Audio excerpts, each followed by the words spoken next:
It's Valentine's month. We're a couple days after Valentine's Day, and we're going to dive into the emotional connection that you need if you really want to have a healthy life in all aspects, because no supplement can fix what emotional disconnection is doing to your body.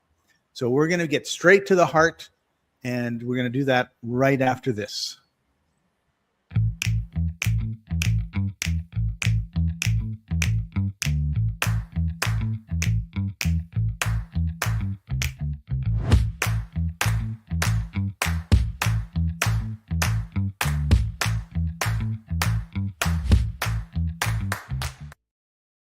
Welcome, everybody. This is the Life Enthusiast Health Shots podcast, restoring vitality to you and the planet. I'm your co-host, Scott Patton. Joining us, as usual, health engineer Martin Patella. Hey, Martin, how's your health today? How's your heart today? Okay, my heart is healthy.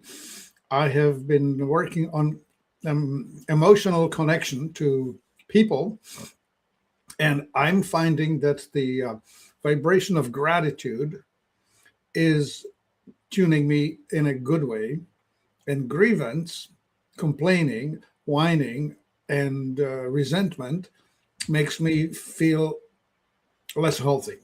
How's that? Less healthy. And how do you act towards people when you're feeling these two different feelings? Well, in gratitude, you're just so happy that they're in your life, right? Like, dear God, I am so pleased that you brought this asshole into my life so I can learn this valuable lesson. Okay. I wasn't exactly thinking of that. George says that sounds about right. You know, I am grateful for the drill sergeant who tortured me on the field, because now the actual engagement feels pretty awesome. Yeah, you have to be prepared. That's it. And I think so. Now, I think of course, I was. You bring up a really good point, though, and that is being aware and being conscious, right? Like, so when you go, oh man, when we don't feel gratitude, when we feel frustration, when we feel anger towards that person, and we're not really aware of it, there's a lashing out, and there's also a fall back to what we learned as kids, like how your mom was, or how your dad was, how maybe some of your teachers were, how maybe some of your friends. And I really notice it when I'm visiting my son and his wife, because I've met her grandparents, and how she deals with stuff is exactly how grandma deals with stuff. It's really quite amazing to watch. And I'm sure they're all totally oblivious, but you know, grandma will be upset with one of the grandkids, and then granddaughter will be upset. And I'm thinking, there's no reason to be like, it's not like they, deliberately broke something, or did anything that would be like, from an outsider looking in, would like, he's a kid, just that's the way kids are. Don't like big deal, right? And they're not, it's not when they're yelling or they're running around or anything. It's just they did something and they didn't like it, and then they snapped to this reaction, which brings me to some of the mind training or emotional training I've gone through. And there's a 3-in-1 Concepts has this thing called the behavioral barometer, which I found fascinating because it talks about the energy. They do muscle testing, right? That sort of thing. And you would have one side would be like calm, and the other side of the behavioral barometer, there's 2 columns, would be like super anxious or something, right? And that's not on it, but that's the only thing I can think of right now. And to go from one to the other is a split second. So connection and disconnection are opposite sides. So you can feel really, really connected to somebody, and then they say something that for whatever reason triggers you, and you go immediately to disconnection. And I notice that with me a lot. Like, I'll feel really connected to my son and he'll do something, and then I feel really disconnected. Well, let me explain this. There's a physiology for this, right? We have evolved in a dangerous world, and visualize it as a, I don't know, open prairie or a savanna or somewhere out there Wherever we were living a tribal life as a hunter-gatherer, we always had to be prepared for something quite fast that's going to come and get us. Right. So this amygdala, this tiny little sensory organ that dwells just inside your brain, underneath your temples, just inside there, about the size of the tip of your thumb, size of an almond, really, is processing all of the inputs: visual, smelly, auditory. It's all meeting right there. Everything channels through there. And it's split second evaluating safe, not safe, safe, not safe. Exactly. And your life depends on it. And so if that gets triggered, you go from safe to, it could Unsafe. be life altering, right? It could be life ending. And so if that is not working fast, you've lost it and you're genetically eliminated. So only the people who have had this fast reaction have had children ultimately. Right. The slow Survival of the reacting ones fittest. are food. Yeah. Right on. Okay, so that is what will send you from everything's cool to nothing is cool. Yeah, that's right. Right. So let's talk a little bit about this emotional connection. And I would define it more than just like holding hands or, oh, I love you, but feeling like where you're at is safety, getting back to what you were talking about, safe versus unsafe, and having resonance with the people and a mutual presence. So they're attentive to you, you're attentive to them. And that begins this connection. And it's important because it really regulates your nervous system. It improves your immune function. It releases oxytocin, reduces inflammations. So your emotional state has a huge impact on your physical state. And we see that all the time in our fibromyalgia group, where, you know, we'll get chatting with them, or they'll be chatting amongst themselves, and someone will say, well, did you have trauma when you were young, or, you know, an emotional upsets? And a significant number of those 170,000 people say, yeah, when I was young, I had this, or when I was a teenager, I had that, or I got divorced and that was very traumatic. And so this is an important concept, Scott. ACE, adverse childhood event.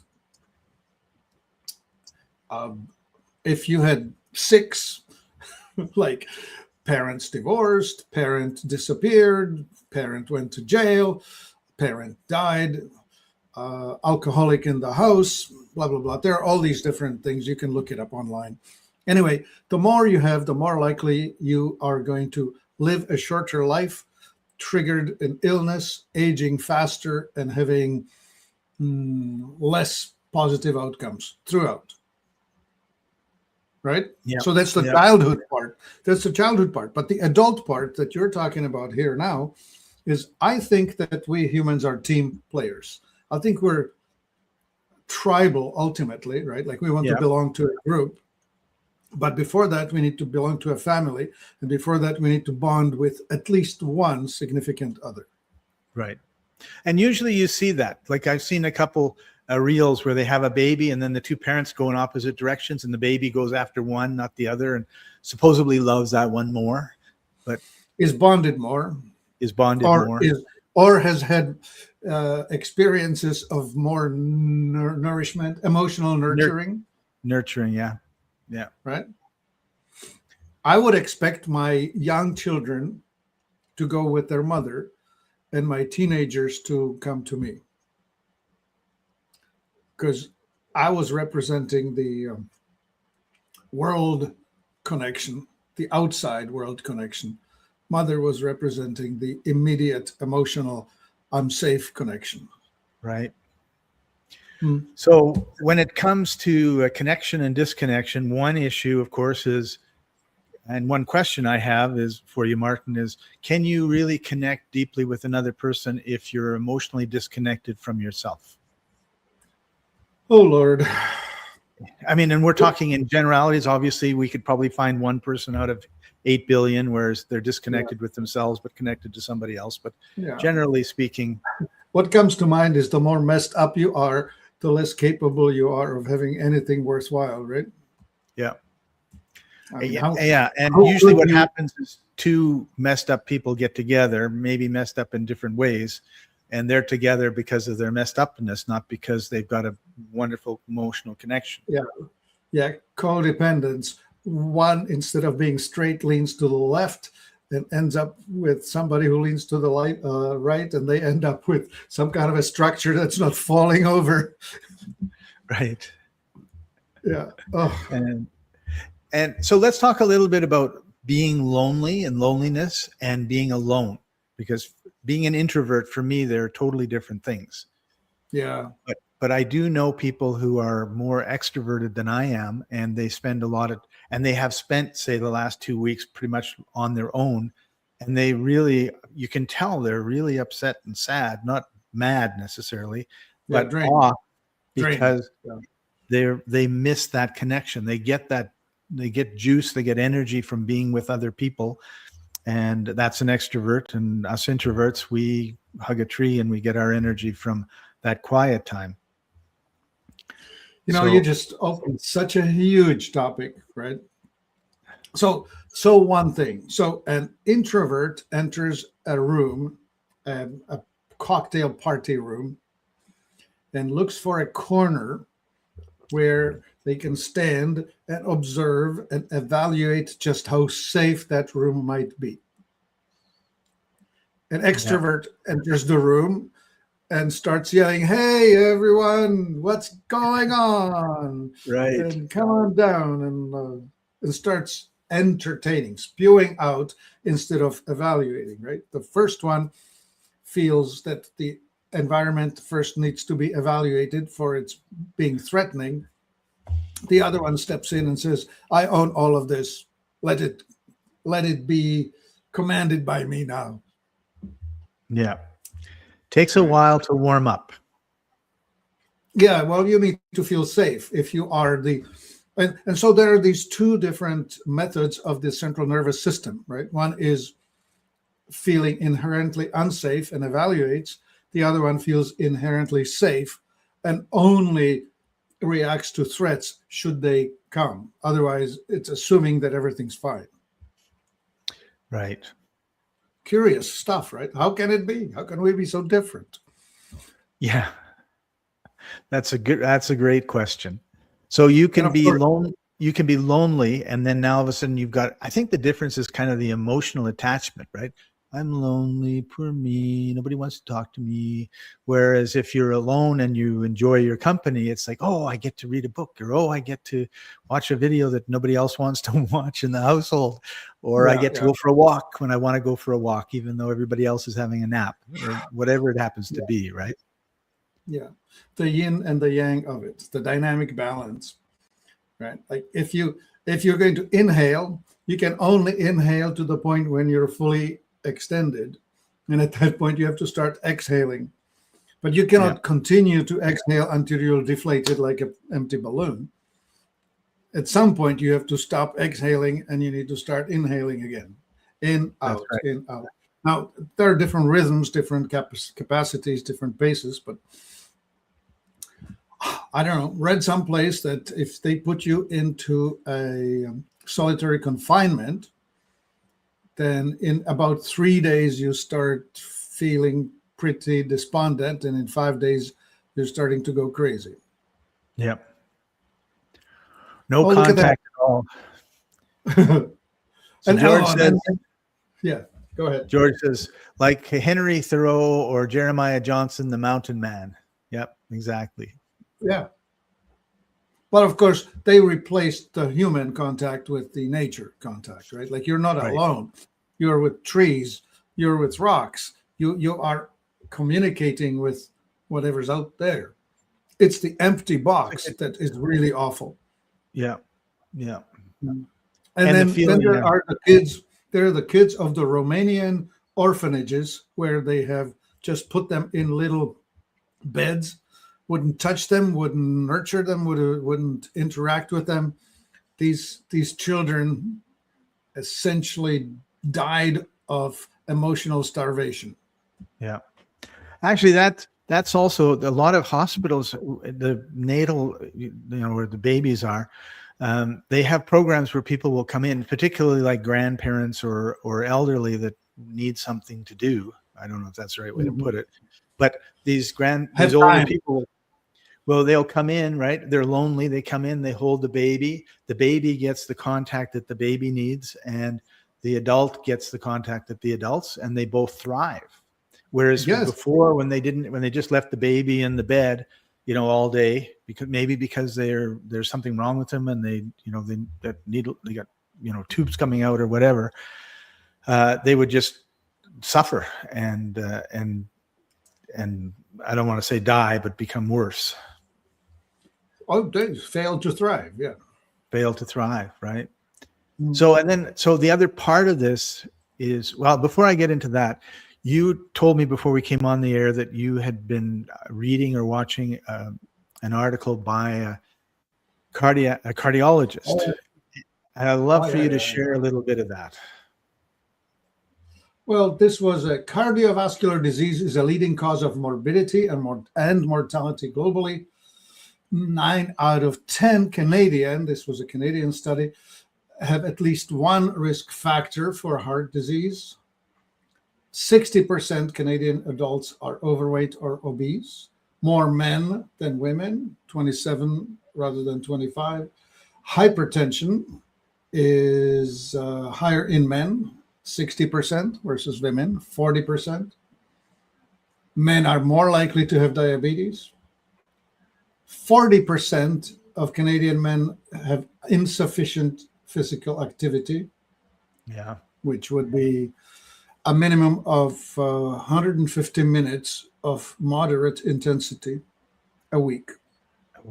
Which isn't much. Like, divide that by 7, that's 20 minutes a day, every day, right? Right. Anyway, blah, blah, blah, blah, blah. It goes through that it's the heart and the thyroid and the prostate connection. Dunk, dunk, dunk. So and I can go into the technical details of what happens with the dietary and whatever. But so moving back to the disconnect and connect situation, when you're disconnected, you're basically in survival mode, which means you've got lots of cortisol, which means that you're going to be burning out, you're going to be fatigued, you're going to have anxiety, you're going to have a problem getting rid of fat. So of course that's, if that cortisol is the kind of the fat hormone. So we really need to work on our connections. And I guess the biggest problem is most of us are super connected to something that looks like this, right? It's a phone. So, the phone. The thing. Everybody's on looked this like a blob when you showed the black side of it. Oh, yeah. It's my phone. So if you're connected, deeply connected to whatever. It's my blur thing. If you're out of focus and you're on your phone all the time, you're not really connected. And you're going to be having lots of problems, high cortisol.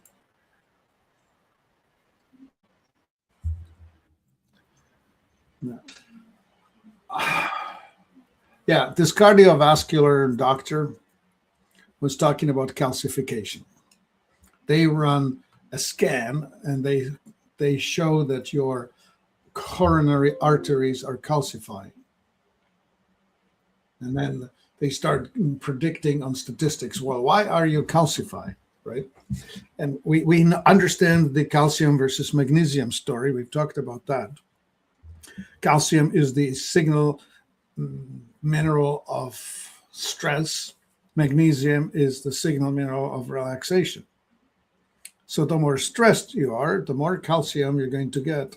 And the more EMF and electromagnetic frequencies you're under, hence your phone demo, the more likely you are to be flooded by this calcium release, which will then harden your tissues, especially the arteries. And should I go technical downhill from there? No, I think you kind of gave the good overview. But let's talk about some ways that we can cultivate connection. And let's start with the self-connection, right? So one thing I think very few people do at all is, what am I feeling right now?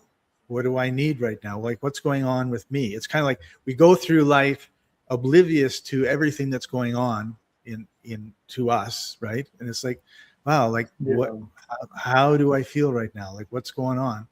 And that self-awareness really helps. Scott, what comes to me is how can I give something to myself? Right. So if I want to give attention, I first need to be capable of giving attention. And it should start with being able to perceive what's going on here, so I can reflect and perceive what might be going on over there on your side. Yep. Yeah. Another aspect of it is mirror work. I hear you say. Yeah. Like how often do we look in the mirror? I don't like that. Yeah, nobody does, but take it, just take your glasses off, look in the mirror and talk to yourself for a few minutes. Be surprised, right?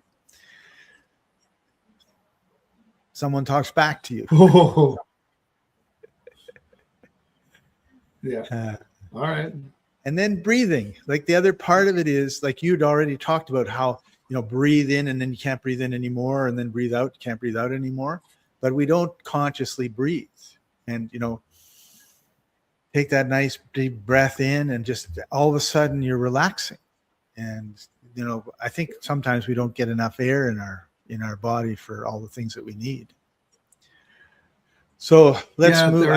Here's important thing, the balance between oxygen and carbon dioxide, CO2. And so if you're breathing shallow, if you're up in the hyperventilation mode, then you're going to be raising you're trying to get rid of the acidity in your body, right? So you're trying to push it out. But you could actually put yourself completely out. Yeah. Our breath is amazingly powerful. Yeah. So then when we want to talk about connecting with other people, I think part of the problem is we just don't know what to say. That's my problem. I don't know what to say, right? And in an active listening practice, you could just say something as simple as, well, tell me more about that.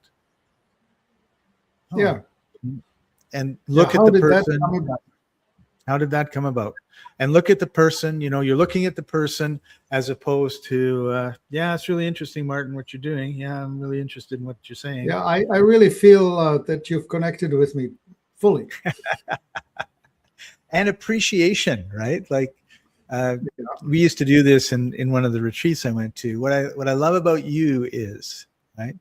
And we would practice that sort of, and then finish the sentence. And if you do it 10 times, you start getting really, really deep. But I think people just like to be appreciated. Like I have a fellow that I meet every week and we talk about our goals and different things. And we've been doing it for, 8 months, 9 months. And today when we were done, I got on to our chat and I just said, I really appreciate this time with you every week because it really helps me focus and I feel like there's some, because we listen to each other, right? Like we have each other's total, attention for half an hour, 45 minutes. And then we also have the structure of how we do the meeting. But to be able to just say, like today, I had a dilemma with this friend of mine that wants to do a travel guide that I don't want to do with him. So I just told Croy and he helped me kind of get clear. And it wasn't that I didn't want to do it, but I didn't know how to tell him. And then Croy gave me some, suggestions and some examples because he knows what I'm doing and all that sort of stuff. And it was really, really helpful. So at the end of it, I just said, Croy, I really appreciate this time together because I get a lot out of it. It really helps me. And so that's something too, is look at the people around and like, what do you many people haven't even thought ever of like, what do I appreciate about my mom and dad or my kids or whatever. They never even think about it and they never say anything about it. But that's a really good way to build connection. I always think of an emotional bank account, right? When I say something nice, I make a deposit. When I do something really assholey, I make a withdrawal. And if you're bankrupt, then they don't have anything to do with you, right? So Yeah. I remember talking to my staff, explaining to them, trust is earned by the spoonfuls. It's lost by the bucketfuls.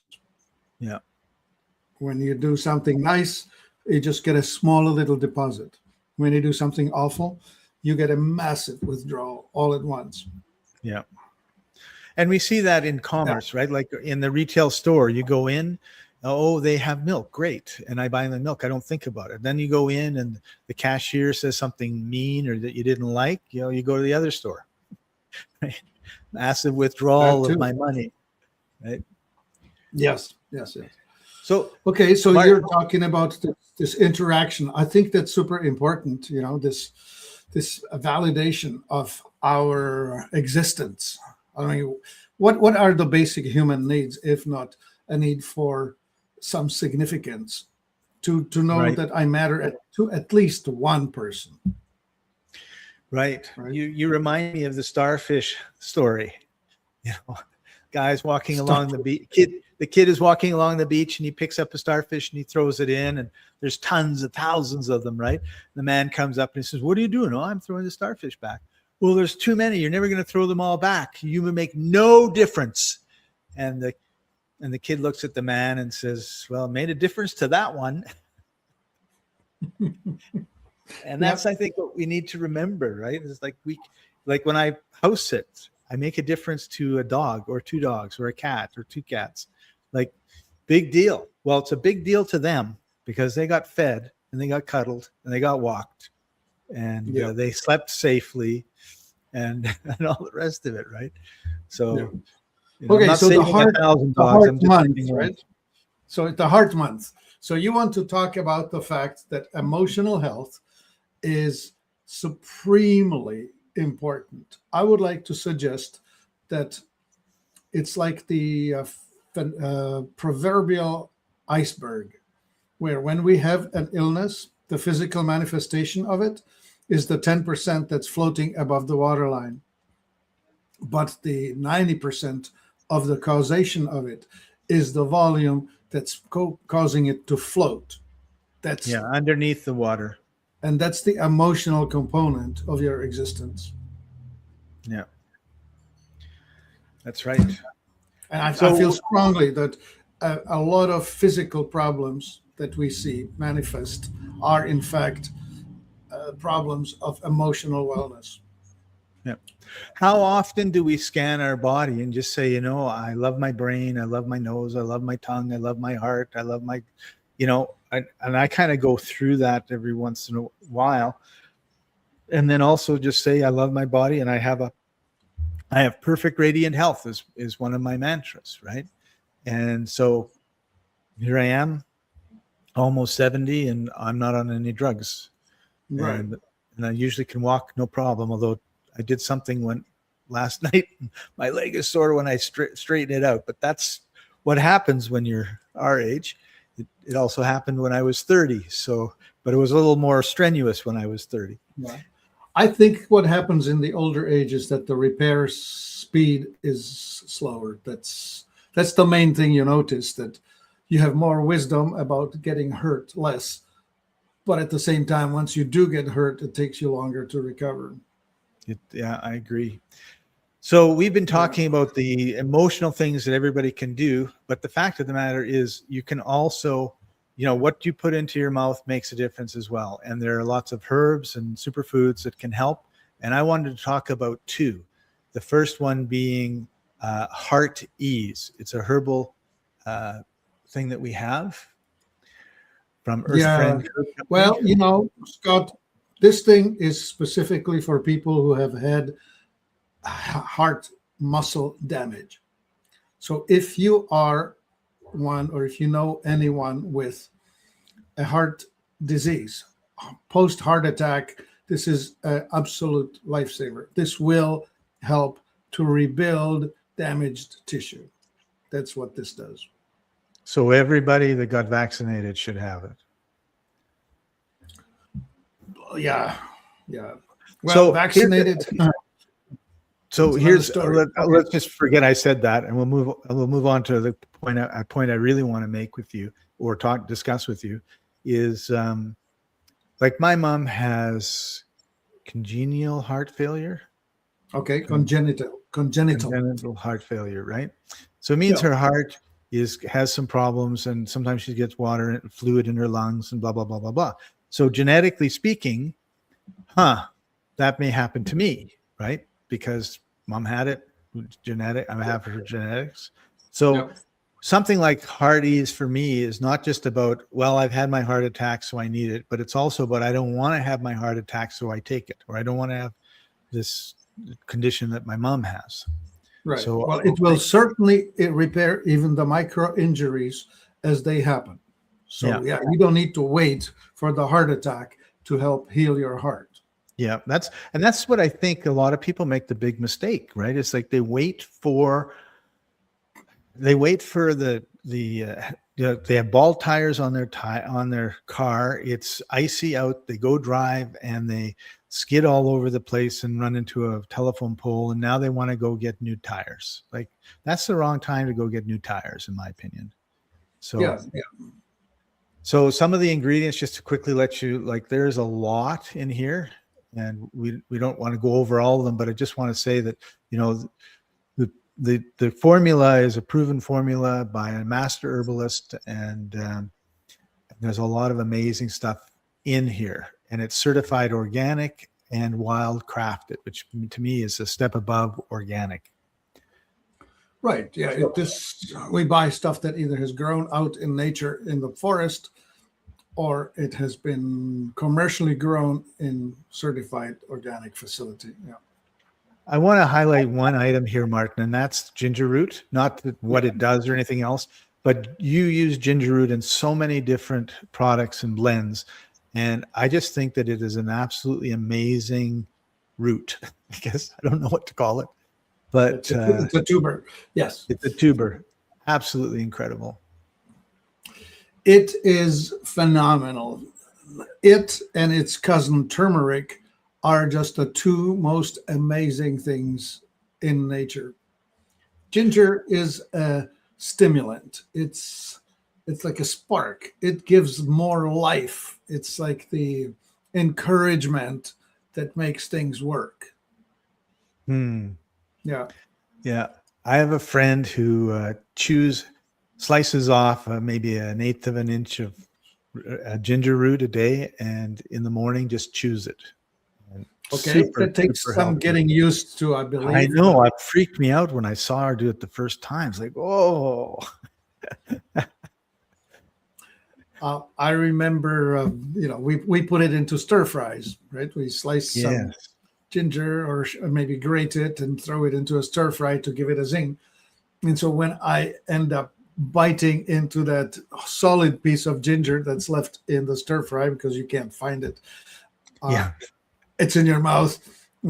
I certainly notice it's loud when you hit it. And the last one I want to take a look at is Heart Studies Formula by Exla. All right. Okay. Well, that's a fix everything. It got its name by the studies. When Javari was working on this thing, he printed about a 2.5 or 3 foot stack of paper. It was nearly an entire box of paper. He was a paper reader, and he would study the whole thing. And there were all these different studies, each of them pointing at this fixes heart issues and this and this and this and this, right? There are different groups of things. And it has to do with the hardening of the arteries, the clogging of the arteries, the stress-induced aging effects, right? The subtle damage of the tissues and so on.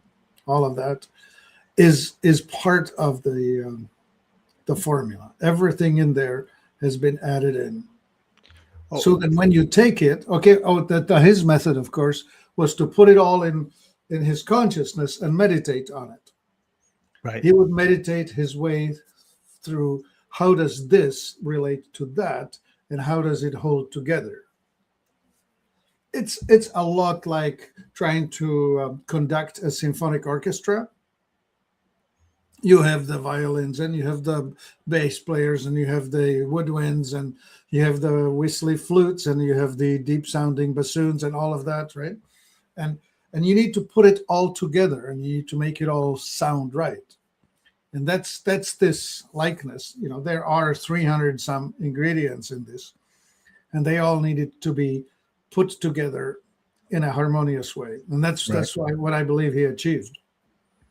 Cool. And George says, I have my order. Great stuff. Okay. I'm on the liver superfood right now. Yeah. So, but I had the heart formula a few days ago. And again, to me, it's really about preventing, like strengthening your body. So when you do have the challenges that we all have throughout our lives, we're able to sail through it. Kind of like, one of the things that the British colonized North America. And one of the things that was really amazing about northern United States and Canada was the trees grew very straight, very tall, and were incredibly strong because they were an incredibly harsh environment, minus 30 degrees in the winter and all that sort of stuff. So they were able to build ships that had bigger sails, that when there was a storm, the mast didn't break up, break in half sort of thing. And so they were able to get bigger, better speed.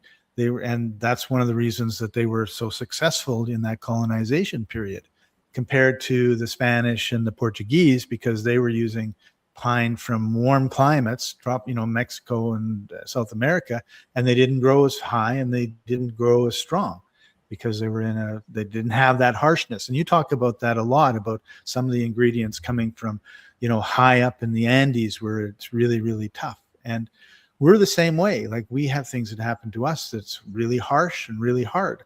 And if you're on the edge of like being healthy and not healthy, it pushes you into unhealthiness. But if you're way far away from that edge, it just pushes you to like, oh, I have a little bit of a cold, or I feel a little sad today, versus a full-blown heart attack sort of thing, right? Yeah. So yeah, that's what this is really about. I remember Gary Brecka, famous man in the health space, saying illness is caused by the relentless pursuit of comfort.